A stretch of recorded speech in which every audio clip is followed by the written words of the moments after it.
Hey guys, this is LuckySevenDX, and welcome back to Let's Play Legend of Zelda Spirit Tracks. In the last episode, we climbed the Tower of Spirits, got ourselves a rail map, and got ourselves a fancy new train. Now, as you saw below, what you can do basically once you have this new train is you can actually, every time you start off on the train, you can actually draw a route using the thing. And you know all those times where you have to pick a path, pick a track to go on, it'll actually automatically do the one that corresponds to the route you do. So if you don't want to worry about that, make sure you do that. Now, later in the game, they will actually give you obstacles on the tracks to get past, so you will have to actually sort of replan your route as you're going, but, which, as you saw before, you can easily do it by pressing the route button down the lower screen. Easily change, basically, where you're going, but it'll automatically put you on the track you want to go. So we're going to draw up route. There's nothing to do at Castleton at the moment, so we're going to not bother stopping back there. We're going to head over to this other town that we actually passed in the first episode. But we're gonna stop there now and see what that's all about, because why not? I mean, a very obvious place on the map to go to. Seems like a lot of fun. However, now that we have this train, as you notice, we have a health bar up in the upper left now, which is new. Each hit will take away a heart, and this actually ends up hitting it. What you need to do is you need to blow the whistle right when it attacks, and it'll actually scare it off. So there are a few. I mean, there will be other ways to combat enemies that we'll get later, but for now, we usually can just use our whistle to get things off the track and to combat these little elephant bird things. I don't know, they're really weird. I like the cow pig pig cows a lot better. The cow pig pig cows are really cool, but these things, like, they're kind of annoying. I did take a hit there because I tried to turn and look at it as I was blowing the whistle, but just blow the whistle, keep the whistle blowed, and they actually are pretty easy to get out of the way. No, more cow pig pig cows, go away, cow pig pig cows, no! I know they're probably just pigs or something like that, but I'm gonna call them cow pig pig cows because I think it's funny. And I'm weird. Also, if you notice a lot of signs on the tracks, don't mind them right now, but they will actually come into play later for other sort of side questy sort of stuff. You'll see later where those signs will come into play. They actually do have significance. But yeah, so there are a few enemies in the train tracks. Nothing you should be able to handle at this point. They certainly are not a big problem at the moment. They will get trickier later. There are going to be plenty of train enemies and train combat we will have to do. But for now, the whistle's enough to just hurt off these easy foes, which is pretty nice. Anyway, welcome to Whittleton, not to be confused with Little Town, which is kind of what it sounds like, in my opinion. I always feel like I'm saying that when I say Whittleton. But, it's basically the woodsman. It's like a little forest town. It's like a lumberjack's village. That's what it is, pretty much. So she talks about hating bugs. Zelda, you are an interesting character, but you are scared of a lot of really sissy things. She's like Misty. She's like Misty from Pokemon. You know, really independent, really strong, but then like, oh my god, it's a bug, I'm gonna freak out, I'm such a girl, and it's just like, whatever. Anyway, there is a shop here as well. There's usually a shop in every town. There's actually some shops that are not even in towns. And there'll even be shops on the train section. You'll see that soon at some point. We can buy a shield if we don't have one already. We could probably buy a health potion. That might not be bad. I don't think I have rubies yet, but I'm pretty close to it. Also, since I didn't get a chance to check, there are other treasures here. These are both first-tier treasures. I don't think I have either of these yet. I don't remember if I have a wood heart or not. Or I definitely have a beeler, but I don't remember picking those up. But I think in a scrapped recording I got a wood heart, but I don't remember at the moment. But they do cost 100 rubies. I think they sell for like 50 or something like that. So obviously not a good investment. And they're just the reason you'd want to buy treasures is for stuff. Well, there are other reasons for treasures besides selling, as you'll see later in the game. So there is a reason why you might want to buy those. It's actually nice that he sells both of those ones because those seem to be really rare treasures in my version of the game. So it's really good that they actually gave that to us here, because I might need to make use of that at some point. So like I said, the rarity levels of the rarity of treasures changes depending on your game. I actually need to check my practice file to see what treasures are rare there, but I'm pretty sure, like I said in my very original recording, demon fossils were the most rare common treasure. And in this game, they are the most common treasure, which sounds really weird that I said that. Anyway, as this guy mentioned, the reason why you want to go in this town first is because in order to get to the forest sanctuary where the sage awaits, you need to get through the Lost Woods first. But there's this very specific way you need to go through the woods. It's really nothing too tricky, and I do like the fact that they kind of, even though this is a new Hyrule, they have Lost Woods still, which is kind of like, why would there be it's like Lost Woods Mark II. But as those guys have said, the people around the village will tell us more about it. You have to basically listen to the trees, except for the fourth tree. The fourth tree is a liar. Now there is another path up here. I'm not gonna bother going there now. There isn't really anything I care to do up there, and I will be going up there shortly anyway. when I'll have a good reason to go up there soon. The next time I revisit this town, so I'll just show that off later. I'm not gonna worry about it now. I'm not gonna waste time going because there's a lot of stuff I want to do in this episode. So I'm just gonna go ahead and just get it done. So we'll hop back on our train. And we're gonna go head to the Lost Woods. How exciting! Basically, what was up there is one of those stamp stations that we saw back in our Aboda village. Those stamp stations, there's nothing you can do with it for a while. Like a lot of things, though, we'll be coming back to revisit it. It is a major part of one of the major side quests in this game, so we will eventually get around to doing that, and I'll show that off then. That other section of Whittleton. There's nothing else there at the moment, except I think there's just enemies and stuff like that. Yeah, whatever. So here we are. We're gonna go into the creepy tunnel. Even though it's a forest, why is there a tunnel in a forest? I don't know. That doesn't really make any sense. Kind of an awkward transition. But here we are in the Lost Woods. I love the music of this place. You only have to complete the Lost Woods once. Next time we go into the forest this way, we won't have to do this section anymore, which is good, because it is kind of long and annoying. Well, it's not long, but it is just kind of unnecessary, I guess, for it to be this much, have to do this much to do it. But basically, as you can see, you have to pick a path. Pick the one where the branch is pointing. So the tree's on the right, the branch is pointing to the left, so we're going to pick the left path. However, just because I want to show what happens if you pick the wrong path, I'm going to pick the right path, and we're going to see what happens. So, hey, we're going to be rebels. We're not going to listen to the trees. Oh my god, we died! Well, not really. We just got sent back to the beginning. So we're back at the beginning, and we'll just go ahead and pick our path again. And it'll set us immediately back into the Lost Woods, which is good. I love the music of the Lost Woods. Like I said, I love the music. And actually, as you guys have been hearing, the train. This is the theme we've been hearing for the train recently. Is the original train theme, or the overworld theme of the game, which is amazing music, and it makes train riding so much fun.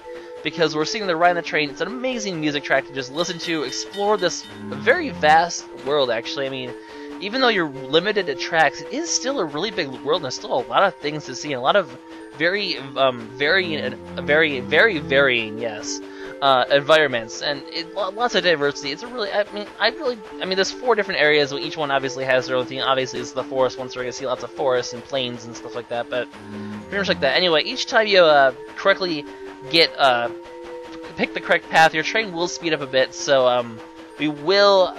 It does give you slightly less time to pick, but obviously, I mean, you get plenty of time to still choose. I mean, this is obviously go to the right, so and even then, if you don't get to see it, it's still a 50-50 chance technically, so that's always good. But yeah, I do love the music of the Lost Woods. It's really I think it's the only time you really get to hear it, if I remember correctly.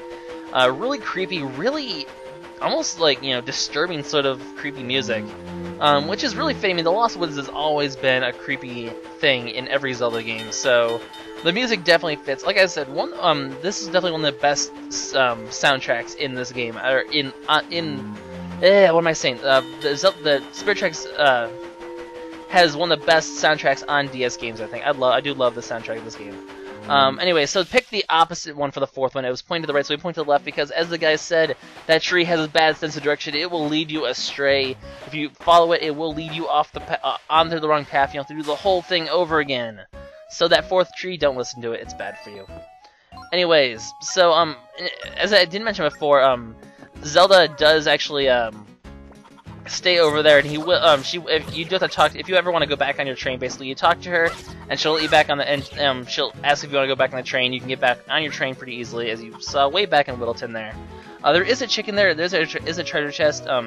As you can probably guess, it does involve that chicken, but we have no way of getting it down at the moment, so we're not gonna. But we'll be coming back to get that treasure chest later. We'll have reason to come back here anyway, because every area does have a stamp station, so we'll have to come back and get this one anyway at some point. So don't worry, I will get that treasure eventually.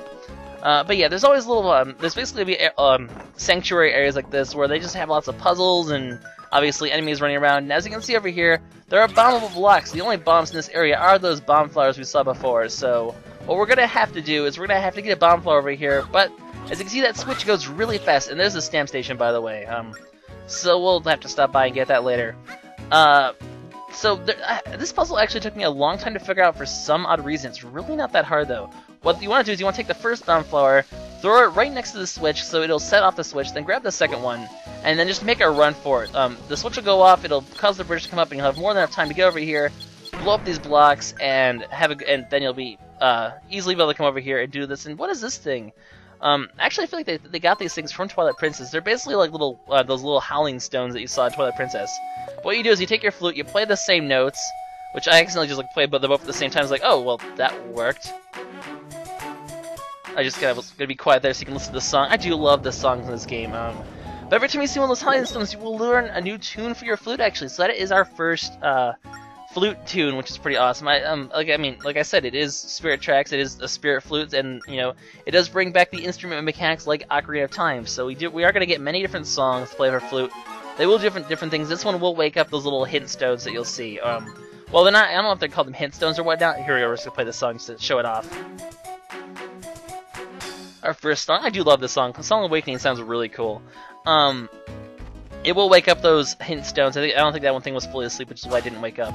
And other stuff that needs to wake up. So it's basically like wake stuff up and get hints and other different tidbits. You'll find some of those stones in dungeons, for example, and they'll tell you how many treasure chests are on the floor. They kind of act as our pseudo compasses, which I'll be explaining when we do our first first official temple. Anyway, so there's a puzzle here. As you can see, the name of the puzzle is connect the two statues that are facing each other. As you can see, those two statues right there, the one on the right there and the upper left one, are together. We'll use our map here to show. A lot of these puzzles actually involve using your map to putting notes on your map in order to help you out. So we note that those two are facing each other. We copy that onto the thing down there, and we have our door opened. So very simple intro puzzle for the first area, and well, we've unlocked the Forest Sanctuary, so we're gonna head in here. And really, this guy was not too hard to find. Hello there, Gage. His name is Gage. Another pun on train equipment. Gauge. It's a little thing that like indicates like steam pressure and stuff, or like just like your speed and all that stuff. It's just another one of those little train puns. But he's a pretty cool dude. He has a freaking like green, it's like a greenish blue afro, which is pretty awesome. I mean, who wouldn't want to have a green afro? That's just badass. Now what you have to do in order to charge up your rail map and cause more rail map, your rail map. There we go. And make more spirit tracks appear is you have to basically play a duet using your flute and the cello. One of my favorite sections of this game, because these duets are amazing. They are kind of tricky because you have to have really good timing with the songs you have to play. So we'll actually introduce this section here. As you can see, the pattern you play is orange, yellow, and purple. So the three top notes. And the song Awakening, in case you noticed, was the blue and the orange. So that's how you play the other song. And you can do a little practice round first, where he's gonna play your part, and you can mimic him in order to learn your part. Now, when he does his duet, he'll be playing something different. So do a few of these. Get used to the sort of timing of this. Obviously, like before, you always have to blow into the flute in order to play it. So you hold it up, blow into these notes, slide across to do it. Since it's consecutive notes here, it's actually pretty easy to do. You just keep sliding to the right here.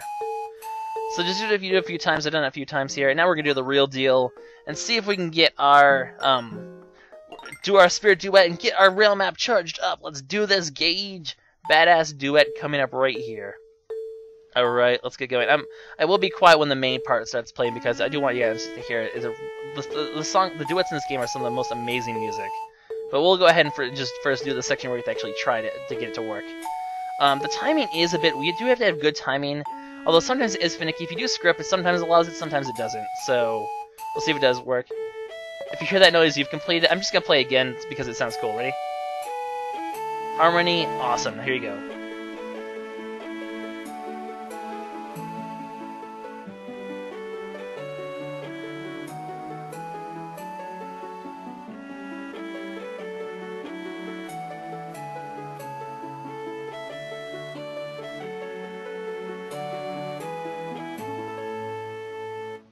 Man, I just love those. That gives me the chills every time I hear those songs. They're just really awesome. And by the power of epic music, we got new spirit tracks, so we're going to be able to make our way to the Forest Temple and do our first dungeon of the game, which is pretty exciting.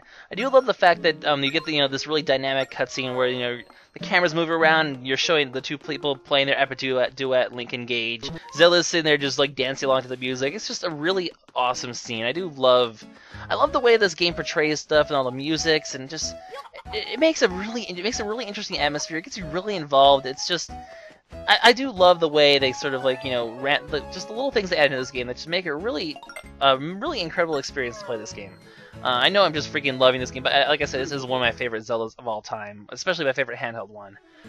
So here we are, we're going to get our way back into the train, we're going to draw a route over to the Forest Temple, and we're going to make our way over there. So goodbye Forest Sanctuary, we're going to get a chance to hear this little, the epic train theme once more. We're not going to deal with the Lost Woods music, even though we are back in the forest, which is actually kind of significant because there are forest enemies. Oh my god, it's a spider! Just blow your whistle though, and like the elephant bird thing, it will go away, so don't worry about it too much. And then we'll just make our way through the forest. Obviously, like I said, we are going to be finding harder enemies quite soon, but for now it's just very basic. I mean, it's still introducing you to train travel pretty much, so we'll just make our way through the forest. As you can see, there is obvious room for new tracks, because there's an obvious path to another, there will obviously be tracks there, because there's like room, and there's like, you know, space in the forest for tracks to appear, so is going to be definitely there's going to be a lot of different paths you can take once we're done completing the RAM maps 100%, which is going to take quite a while actually. It is a very significant side quest in this game, as I mentioned. Anyway, enough of those darn spiders, just freaking annoying spiders everywhere. And we're going to make our way out of the forest, heading towards the Forest Temple. There it is, right there. A nice little train opening for the train track right there. Is that a bunny? Yeah, those bunnies, another big important side quest. We'll be getting to those in a couple episodes from now, but for now, we have a dungeon to complete. You know, they always have the first dungeon before you get into the meat and potatoes of the game and, you know, all the side questy stuff and all the main action. They always give you like a little introductory temple, and that is this right here. So we're going to quickly make our way into this. He's going to hop off his epic spirit train. And with that, you know, we've played our music, we've gotten some songs, and now we are ready. We are ready to do this, except we really aren't, because, you know, that's the end of the episode. So nope, no entering it now. We have to wait for next time. And this is LuckySevenDX signing out. In the next episode, we take on the first dungeon of the game. It's going to be awesome. See you guys later. Bye-bye.